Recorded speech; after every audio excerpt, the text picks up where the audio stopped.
Hey everyone, उम्मीद करता हूँ आप सब खैरियत से होंगे। आज की वीडियो में हम सीखेंगे फ्यूचर टेंस के बारे में। इससे पहले हमने प्रेजेंट टेंस और पास्ट टेंस को डिस्कस किया था। अगर किसी ने वो वीडियो नहीं देखी तो उनके लिंक्स मैं डिस्क्रिप्शन में दे दूँगा, वहाँ से आप चेक कर सकते हैं। तो चलिए बढ़ते हैं आज के लेसन की तरफ। फ्यूचर इंडेफिनिट टेंस सबसे पहले देखते हैं इसकी पहचान क्या है। उर्दू फ़िक्रात के आखिर में गा, गी या गे वगैरह आता है, यानी फ्यूचर इंडेफिनिट टेंस से रिलेटेड जो फ़िक्रात होते हैं उर्दू में उनके आखिर में गा आएगा, गी या गे वगैरह। इस टेंस के हेल्पिंग वर्ब हैं विल और शैल, और इसमें वर्ब की फ़र्स्ट फॉर्म इस्तेमाल होगी। विल हमने कहाँ इस्तेमाल करना है और शैल कहाँ इस्तेमाल करना है? जब subject he, she, it, you, they या कोई भी प्लूरल नाउन होगा तो आपने इस्तेमाल करना है विल। आई और हुई के साथ आप इस्तेमाल करेंगे शैल। लेकिन यहाँ पे एक और बात मैं आपको बता दूं कि अगर स्ट्रॉन्ग आपकी कोई विल है, पुख्ता इरादा है, तो वो ज़ाहिर करने के लिए आप आई और हुई के साथ भी विल इस्तेमाल कर सकते हैं। सेंटेंस स्ट्रक्चर इसका इंतहाई सिंपल है। सबसे पहले सब्जेक्ट आएगा, उसके बाद हेल्पिंग वर्ब, उसके बाद वर्ब की फ़र्स्ट फॉर्म और लास्ट पे आपका ऑब्जेक्ट आएगा। एग्ज़ाम्पल देखते हैं। We will go to school, subject आपका इसमें हुई है, उसके बाद हमने हेल्पिंग वर्ब विल लगाया इसके साथ। जाना की इंग्लिश है गो, वर्ब की फ़र्स्ट फॉर्म आपकी गो होगी और ऑब्जेक्ट है इसमें school. We will go to school. Negative sentence structure इसका इस तरह से होगा, सब्जेक्ट प्लस हेल्पिंग वर्ब, उसके बाद आप नॉट लगाएंगे, वर्ब की फ़र्स्ट फॉर्म और लास्ट पे ऑब्जेक्ट आएगा। For example, he will not go to school, हमने हेल्पिंग वर्ब के साथ नॉट लगा दिया, he will not go to school. Interrogative sentence में आपने हेल्पिंग वर्ब सब्जेक्ट के पहले ले आना है स्टार्ट में। बाकी आपका सेंटेंस स्ट्रक्चर बिल्कुल सेम ही रहेगा, helping verb plus object plus verb की फ़र्स्ट फॉर्म और लास्ट पे आपका ऑब्जेक्ट आ जाएगा। सेंटेंस इसमें देख लेते हैं। Will he go to school, हमने सिंपली जो हेल्पिंग वर्ब था उसको स्टार्ट में ले आया और बाकी फ़िक्रा हमारा बिल्कुल वैसे का वैसा ही है, will he go to school. कुछ एग्जाम्पल्स देख लेते हैं। मैं कल इस्लामाबाद जाऊँगा, I shall go to Islamabad tomorrow. Negative sentence इसमें देख लेते हैं। मैं कल इस्लामाबाद नहीं जाऊंगा, तो हमने इसमें सिर्फ हेल्पिंग वर्ब के बाद नॉट लगा देना, बाकी सेंटेंस हमारा बिल्कुल सेम ही रहेगा। I shall not go to Islamabad tomorrow. क्या मैं कल इस्लामाबाद जाऊंगा? अब इसी को इंट्रोगेटिव अगर हम करते हैं तो हमने हेल्पिंग वर्ब सेंटेंस के बिल्कुल स्टार्ट में लगा दिया, shall I go to Islamabad tomorrow.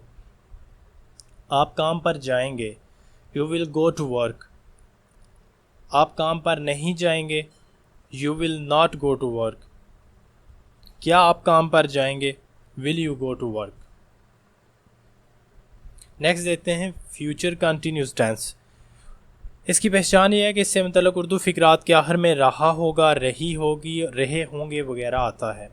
Helping verb इसमें इस्तेमाल होंगे विल बी, शैल बी, और जो फॉर्म इस्तेमाल होगी वो फर्स्ट फॉर्म प्लस ING का इजाफा उसमें कहते हैं। इसको हम वर्ब की चौथी फॉर्म भी कहते हैं। बाकी बिल्कुल सेम ही है। आपने विल और शेल का इस्तेमाल ही, शी, इट, यू, दे या प्लूरल नाउन होगा तो आपने विल का इस्तेमाल करना है। आई हुई के साथ शेल का इस्तेमाल करना है। आई हुई के साथ विल का इस्तेमाल तब आप करेंगे जब आप कोई पुख्ता इरादा अपना ज़ाहिर कर रहे हों तो। सेंटेंस स्ट्रक्चर इसका सेम ही है, सब्जेक्ट, उसके बाद हेल्पिंग वर्ब प्लस आपने बी का इजाफा इसमें करना है, उसके बाद वर्ब की फ़र्स्ट फॉर्म प्लस ING और लास्ट पे आपका ऑब्जेक्ट आएगा। एग्जाम्पल एक देख लेते हैं। She will be washing clothes, वो कपड़े धो रही होगी। She will be washing clothes, वो कपड़े धो रही होगी। धोना की इंग्लिश है वॉश, और हमने इसके साथ ING का इजाफा किया तो ये हो गया वॉशिंग क्लॉथ्स, यानी वो कपड़े धो रही होगी, और विल के साथ हमने लगा दिया be, she will be washing clothes. Negative बनाने के लिए आपने हेल्पिंग वर्ब के साथ नॉट लगाना है और उसके बाद बी लगाना है। She will not B washing clothes. Interrogative जब आप बनाएंगे तो हेल्पिंग वर्ब इसके स्टार्ट में आ जाएगा सब्जेक्ट से पहले, उसके बाद आपका बी आएगा, उसके बाद बाकी आपका जो भी सेंटेंस है। जैसे कि will she be washing clothes, वो काम कर रहा होगा। ही विल बी वर्किंग, वो काम नहीं कर रहा होगा। He will not be working. क्या वो काम कर रहा होगा? Will he be working. मैं नाश्ता बना रहा हूँगा। I shall be making breakfast, मैं नाश्ता नहीं बना रहा हूँगा। I shall not be making breakfast. क्या मैं नाश्ता बना रहा हूँगा? Shall I be making breakfast. Next देखते हैं फ्यूचर परफेक्ट टेंस। इससे मतलब उर्दू फ़िक्रात के आखिर में चुका होगा, चुकी होगी, चुके होंगे या अलिफ छोटी ये बड़ी ये वगैरह आता है। मिसाल के तौर पर वो मैच जीत चुका होगा या उसने मैच जीत लिया होगा। हेल्पिंग वर्ब हैं इसके विल हैव, शैल हैव, और इसमें आप फॉर्म इस्तेमाल करते हैं हमेशा थर्ड। सेंटेंस स्ट्रक्चर इसका सबसे पहले सब्जेक्ट आपने लगाना है, उसके बाद विल हैव या शैल हैव, उसके बाद थर्ड फॉर्म आपकी लगेगी और लास्ट पे आपका आ जाएगा ऑब्जेक्ट। एक सेंटेंस देख लेते हैं। He will have reached the office. He will have reached the office. Negative sentence structure इसका विल और शैल के बाद आपने नॉट लगाना है और उसके बाद हैव आपका लगेगा। जैसे कि ही will not have reached the office, he will not have reached the office. Interrogative sentence में विल और शैल आपका बिल्कुल स्टार्ट में आ जाएगा, उसके बाद सब्जेक्ट, उसके बाद हैव, फिर थर्ड फॉर्म वर्ब की और लास्ट पे आपका आता है ऑब्जेक्ट। जैसे कि will he have reached the office. कुछ एग्जांपल्स देख लेते हैं। वो तनख्वाह ले चुका होगा। ही विल हैव रिसीव्ड पे। वो तनख्वाह नहीं ले चुका होगा। He will not have received पे। क्या वो तनख्वाह ले चुका होगा? विल ही हैव रिसीव्ड पे। हमने खाना खा लिया होगा। We shall have eaten food. हमने खाना नहीं खाया होगा। We shall not have eaten food. क्या हमने खाना खा लिया होगा? Shall we have eaten food. Next देखते हैं फ्यूचर परफेक्ट कंटिन्यूस टेंस। इससे मतलब फ़िक्रात के आखिर में रहा होगा, रही होगी, रहे होंगे वगैरह आता है और उसके साथ वक्त का जिक्र होता है। हेल्पिंग वर्ब इसके will have been, shall have been, और फॉर्म इसमें फर्स्ट फॉर्म प्लस ING यानी चौथी फॉर्म का आप इस्तेमाल करते हैं। इसके साथ साथ इसमें इस्तेमाल होता है सिंस या फॉर, वो आपके सेंटेंस के अकॉर्डिंगली होता है। सिंस का इस्तेमाल आप तब करेंगे जब आपको एग्जैक्ट वक्त का पता होगा, यानी कि कोई काम कब से हो रहा है, और फॉर का इस्तेमाल आप तब करेंगे जब आपको एग्जैक्ट टाइम का नहीं पता होगा कि कोई काम कितने टाइम से हो रहा है या वो कब स्टार्ट हुआ। एग्ज़ाम्पल एक देख लेते हैं। मैं सुबह से इंग्लिश पढ़ा रहा हूँगा। I shall have been teaching English since morning.